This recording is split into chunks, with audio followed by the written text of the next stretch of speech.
United Nations security కౌన్సిల్లో Pakistan non permanent మెంబర్గా చేరింది.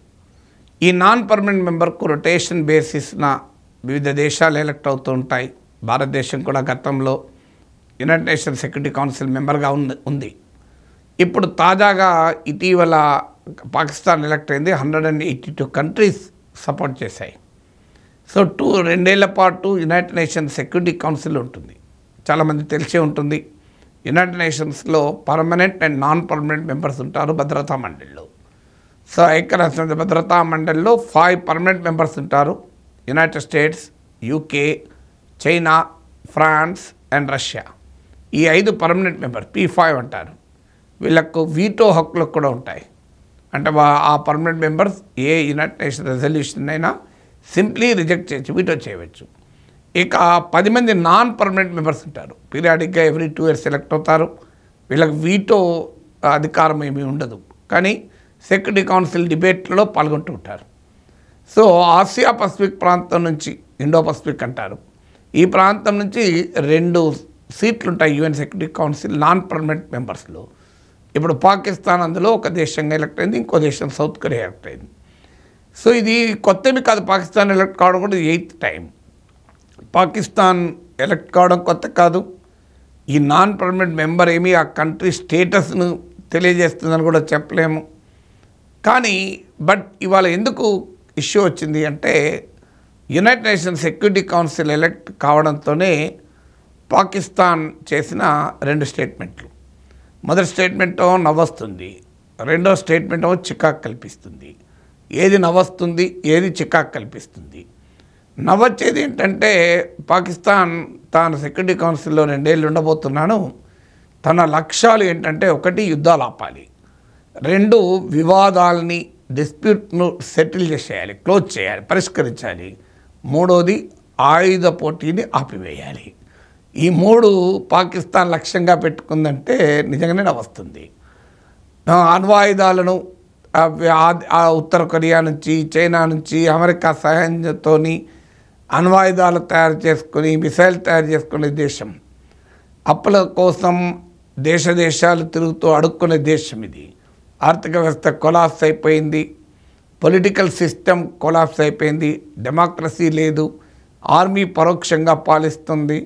జైల్లో ఉన్న ఇమ్రాన్ ఖాన్ పిలిపిస్తే ఆయన పార్టీకి చెందిన వాళ్ళు 100 మంది ఇండిపెండెంట్గా పార్లమెంట్ ఎన్నికయ్యారు. సో ఆ దేశంలో గందరగోళం మనకు తెలుసు, నేను చెప్పేది కాదు. ఆ దేశ ప్రైమ్ మినిస్టర్ షహబాజ్ షరీఫే చెప్పాడు, ఫ్రెండ్లీ కంట్రీ దగ్గరికి కూడా మనం బిచ్చ పాత్రతో వెళ్తే మనం బిచ్చగాలంటున్నారు అప్పుల కొరకు వెళ్తే అని. IMFతో అప్పుల కొరకు నానా యాతన పడుతుంది పాకిస్తాన్. ఆఫ్ఘనిస్తాన్ తాను పోషించిన తాలిబాన్ తనపై దాడి చేస్తుంటే విలవిల్లాడుతుంది.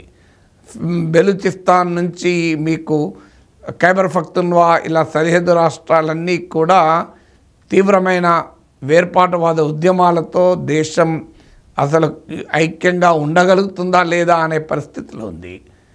ఆ ప్రపంచంలో ఉన్న తీవ్రవాదుల పురిటిగడ్డగా పాకిస్తాన్ ఉంది.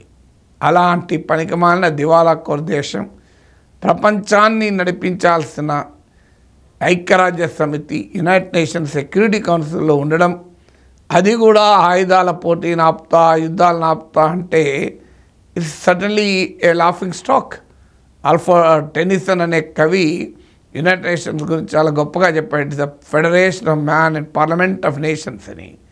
ఇప్పుడు చూస్తే పాకిస్తాన్ లాంటి దేశం యునైటెడ్ నేషన్స్ సెక్యూరిటీ కౌన్సిల్కి ఎలక్ట్ అయితే ఇక ఆ బాడీకి యునైటెడ్ నేషన్స్కి ఉన్న క్రెడిబిలిటీ ఏంటి, ఆ సెక్యూరిటీ కౌన్సిల్కి ఉన్న క్రెడిబిలిటీ ఏంటి? అందువల్ల ఇది ఫస్ట్ది, నేను అందుకే చెప్పాను నవ్వొస్తుంది అని.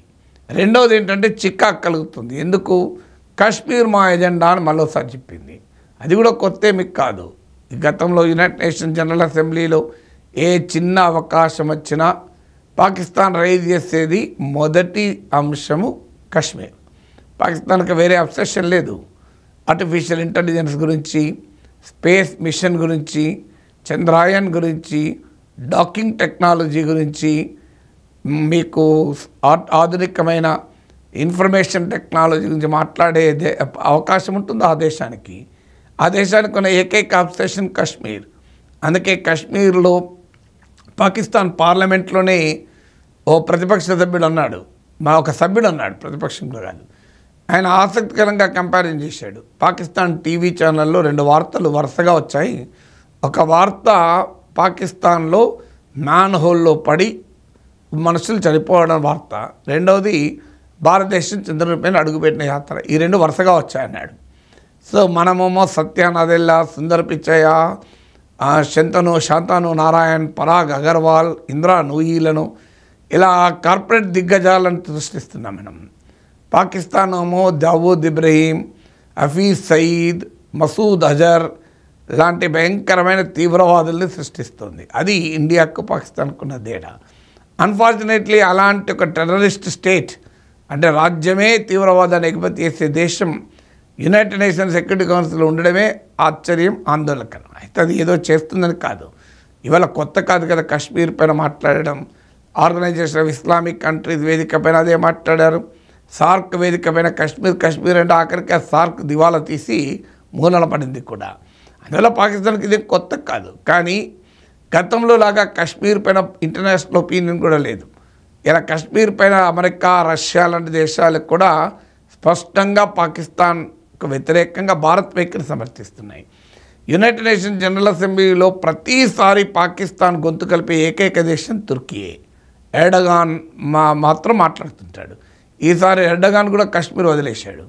దానికి కూడా 2 కారణాలు. ఒక కారణం గాజాలో ఇజ్రాయెల్ జరుపుతున్న యుద్ధం ఇంతకన్నా ఎక్కువ ప్రియారిటీ కనుక దాని గురించి మాట్లాడాడు. 2, ఈ మధ్య తుర్కీలో భూకంపం వస్తే సరైన రిలేషన్ లేకపోయినా కూడా మన ప్రభుత్వం, మోడీ ప్రభుత్వం చాలా ప్రొయాక్టివ్గా రియాక్ట్ అయి సహాయాన్ని అందించింది. అది తుర్కీ ప్రజల అభిమానాన్ని కూడా చురుకుంది. అందువల్ల ఎర్డగాన్ కశ్మీర్ వదిలేశాడు. ఇక ఎర్డగానే వదిలేసినాక ఇక మిగిలింది ఎవరు లేరు. అందువల్ల పాకిస్తాన్ ఏమో చేయగలుగుతుందని కాదు, Saudi Arabia, United Arab Emirates, Qatar, Jordan లాంటి ఇస్లామిక్ దేశాలతో కూడా భారతదేశానికి మంచి సంబంధాలు ఉన్నాయి.